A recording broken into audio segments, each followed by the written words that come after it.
সই কর, ভালোই ভালোই সই কর। তাইলে অন্তত ভাই হিসেবে একটা ওয়ান ওয়ে টিকিট দিয়া দেশের বাইরে পাঠায় দেব। সই কর। ধৈর্যের পরীক্ষা নিবি না করলাম। তুই কি জানোস তোর বাপ যে স্বাভাবিকভাবে মরে নাই?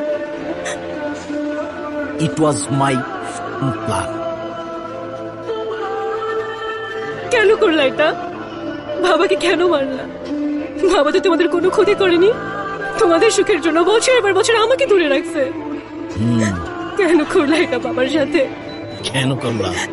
শালার বুইরা মনে করছে তোরে সবকিছু লেখা দিয়ে দিব আর আমি রাস্তায় রাস্তায় ঘুরবো। আমি আঙ্গুল চুষবো আঙ্গুল। এই মায়া কান্না কানবি না। সই কর, সই কর। মায়েরা ভালো কিন্তু একদম সই কর।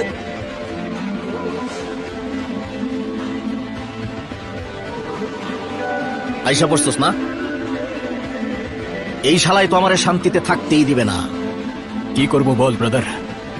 হতে পারে তোর শান্তির সাথে পার্সোনাল কোনো শত্রুতা আছে, সারা শান্তিতে থাকতেই চাস না।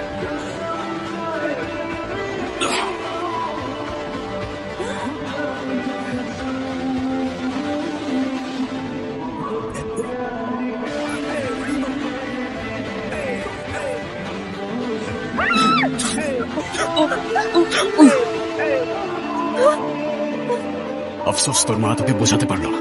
বলেছিলাম আমি, আগুন নিয়ে খেলা করলে ধ্বংস অনিবার্য।